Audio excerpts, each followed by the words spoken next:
In this video, I'm going to be ranking every single group of 5 team at the FBS level in college football for 2024. This includes any team in the American Conference, the Conference USA, the MAC, the Mountain West, the Sun Belt, and any independent team not named Notre Dame. So without further ado, let's get into it. We start at the very bottom of the list, number 64, Louisiana Monroe. For the Warhawks, it's not all bad, as Bryant Vincent, their new head coach, signed 38 players in his first recruiting class, which is the most of any class from any team for 2024. At number 63, we have Akron. For the Zips, there's something here. They lost 5 one-score games last season, but it is Akron. They don't recruit at a high level. They don't use the transfer portal at a high level, so I'll believe it when I see it with the Zips. At number 62, we have Kent State. It can't be worse than it was last year. Kenny Burns is doing all he can, and he's using the very transfer portal that destroyed this roster and this program to try and rebuild it. Coming in at number 61, we have New Mexico. I'm excited for the new hire of Bronco Mendenhall long-term, and it's a guy who's proven he can rebuild programs. I just don't know how much dividends it's going to pay in year 1. Coming in at number 60, we have FIU. Life for the Panthers has been about trusting Mike McIntyre's process, which has worked in the past at other schools. Look at Colorado. Coming in at number 59, we have Georgia State. Georgia State is a team that had strange circumstances regarding their coach, Sean Elliott, leaving this offseason, and the staff is still kind of intact, but the roster, not so much this season. Could be a really big rebuilding season for them. Coming in at number 58, we have Buffalo. The transfer portal was not kind to the Bulls. Pete Lembo knows the MAC, but it's definitely going to be an uphill battle for the Bulls in 2024. Coming in number 57, we have Temple. Not much has happened this offseason to suggest that Stan Drayton turns things around in year 3. Sorry, Owls fans, but it looks like it may be some more losses on the horizon. Coming in at number 56, we have Western Michigan. Replacing both coordinators is never fun, but it's what they had to do this offseason. The start of their schedule is not fun either. The deck is stacked completely against the Broncos in this upcoming season. Coming in at number 55, we have another MAC school. It's Ball State. They're near the bottom of the barrel in returning production and have a ridiculous gauntlet this season. Mike New, is he the guy that Ball State wants going forward? That's a question they're going to answer this season most likely. Coming in at number 54, we have Tulsa. Tulsa's success will be largely dependent on the effectiveness of their big slew of transfer portal additions.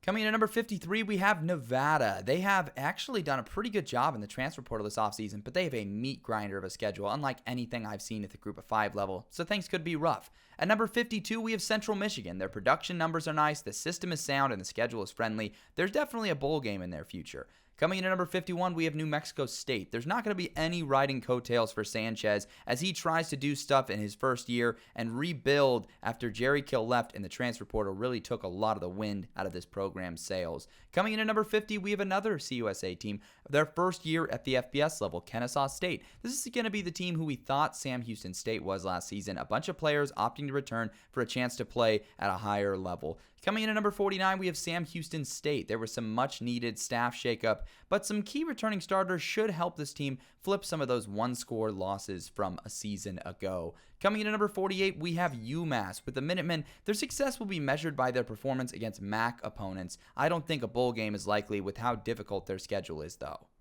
Coming in at number 47, we have Louisiana Tech. The transfer portal was not very kind to the Bulldogs, but they'll keep relying on their own development to push their team forward this season, a strategy that could end up working out for them. At number 46, we have Middle Tennessee State. There's a lot of unknowns in year 1 under Derek Mason, but the strength of the staff will be something that is put to the test, and we'll see if Mason still got it, the thing that allowed him to do an admirable job at Vanderbilt for a couple of seasons. Coming in at number 45, we have Charlotte. For the 49ers, they're a program that is a major boom or bust team in 2024. They've stacked the portal talent, and now is the time to perform. Some people call them the Colorado of the group of 5. Coming in at number 44, we have UConn. A rebuild was always going to have its ups and downs at UConn, and 2024 should be one of the ups. They just need to stay healthy overall. Coming in at number 43, we have Southern Miss. A new staff, respectable portal showing, in the top Sunbelt recruiting class has the Golden Eagles hoping for a bowl game. Coming in at number 42, we have Northern Illinois. They've been very difficult to predict, a very sporadic and volatile team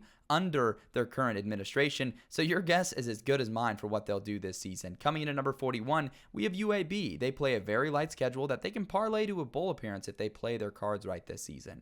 Coming in at number 40, we have South Alabama, another team in a deep Sun Belt, and Major Applewhite has some experience that will be fascinating to watch in his first season. We'll see if they can win in year one with all the turnover that happened with this roster.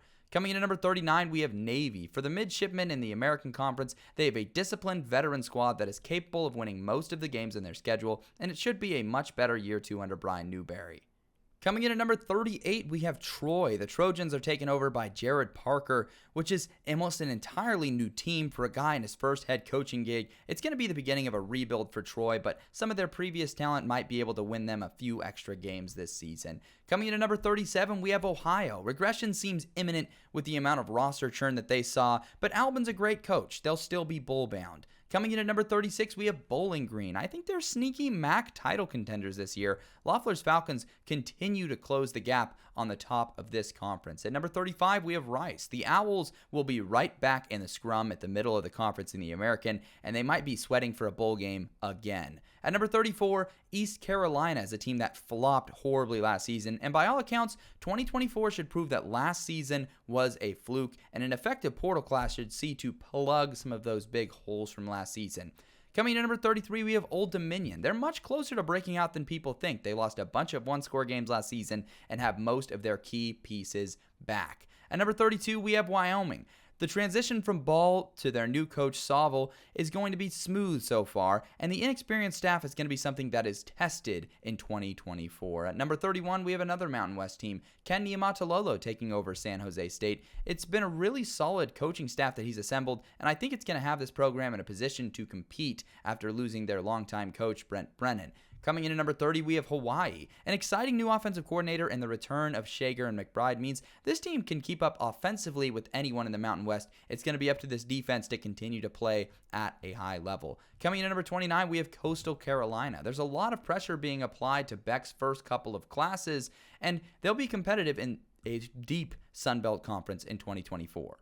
Coming in at number 28, we have Arkansas State. Another strong recruiting class, and returning production is good. It's all going to be about how these defensive transfers fix their awful defense from last season. Coming in at number 27 is Georgia Southern. They lost Brian Ellis, which was a tough blow, and there's a few variables up in the air, but their ceiling boils down to their defensive improvements as well, as it does with a lot of those teams in the Sun Belt. Coming in at number 26, we have San Diego State. There is talent here for Sean Lewis to win right away with this team. It's still an excellent program, and they should continue to churn and get back in those conference title conversations. Coming in at number 25, we have Eastern Michigan. It's a prove-it year for offensive coordinator Mike Pietkowski. There's no reason that this team shouldn't be competing for a MAC title with Cole Snyder at quarterback. Coming in at number 24, we have UTEP. Scotty Walden has done an A-plus job since he stepped foot on campus. The Miners are equipped to make a bowl game and potentially do much more. Coming in at number 23, we have North Texas. They relied heavily on the transfer portal to build this roster. It could go really well, but it could go really badly. Coming in at number 22, we have FAU. Their injury luck is bound to improve this year, and their record as well. They'll be the team that we thought they were going to be last season, which is a dark horse American Conference contender. Coming in at number 21, we have Marshall. The Thundering Herds portal overhaul this offseason was risky, but it was needed. It's a make it or break it season for Charles Huff, who has struggled to stabilize this program so far. Coming in at number 20, we have Toledo. For Toledo, they have the top recruiting class in the MAC and some eye-popping portal grabs that should have them back in the MAC title game. Coming in at number 19, we have Jacksonville State. After a very successful debut season in the FBS, all signs point to them staying put in the top tier of the Conference USA as Liberty's top challenger. At number 18, we have UTSA. They'll be in the American Conference title race as long as Jeff Traylor is at the wheel. They just need some balls to bounce the right way for them this season. Coming in at number 17, we have Army. They're one of the most stable programs in the conference and should have an uptick in wins this season with an easier schedule than last season. At number 16 is Colorado State. Limited roster turnover and continuity have the Rams in a great spot this season. The nation will be put on notice when they play Colorado on September 14th. This is an excellent squad. Coming in at number 15, we have Western Kentucky. Expect another 4,000-yard passer to come out of nowhere. The Hilltoppers are a machine, and under Tyson Helton will be right back near the top of the CUSA. Coming in at number 14, we have Louisiana. For Louisiana, they have the most returning production in the Sun Belt and a ton of staff continuity. They should be back in 2024. Coming in at number 13, we have Fresno State. Fresno State's going to be an interesting team to watch this season as Jeff Tedford tries to navigate his third season at Fresno State with a fair amount of stars back that really helped the team last season. Coming in at number 12, we have Utah State. The window is open in 2024 for another conference title shot. They were a very active transfer portal program, which indicates they think they have a team that can really compete and win the Mountain West this year.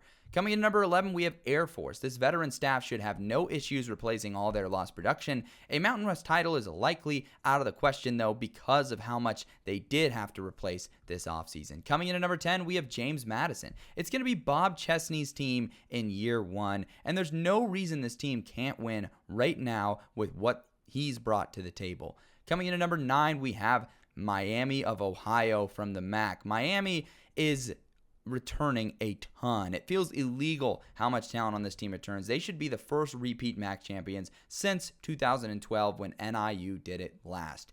Coming in at number 8, we have South Florida. The Bulls are a trendy and hyped team this offseason, and it's backed by substance. The schedule, however, is brutal, and Orlando's going to have to improve this defense. Coming in at number 7, we have UNLV. Barry Odom has unlocked the power of Las Vegas, and the Rebels will be trouble for the foreseeable future, could make a run at that playoff spot this season. Coming in at number 6, we have App State. This feels like the culmination of many years of buildup for App State. They're a team with Joey Aguilar and a stacked receiving core that will come for the Sun Belt title in 2024. Coming in at number 5, we have Liberty. For Liberty, they are looking to continue to dominate the CUSA. It's once again theirs to lose. The schedule will be a little bit tougher than it was last season, but their playoff path is very clear. At number 4, we have Texas State. Texas State is a team where all the stars have aligned. Don't underestimate how huge landing Jordan McLeod was for this team. I think they're Sun Belt title contenders, and dare I say they're Sun Belt title favorites this season. At number 3, we have Tulane. Tulane is a team that has a first-year head coach in John Summerall, who I think is the most underrated coach in the entire country. With Summerall having what he has at Tulane,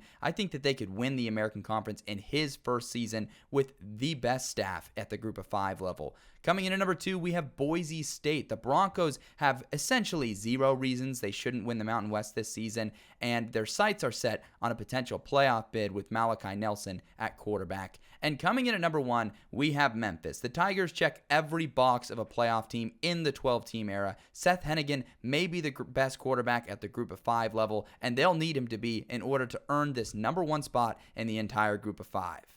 So there it is in all its glory, the entire Group of 5 power rankings for 2024, 1 through 64. Let me know down in the comments what ranking surprised you the most, where your team is ranked, and what you would change around if you were to change these rankings.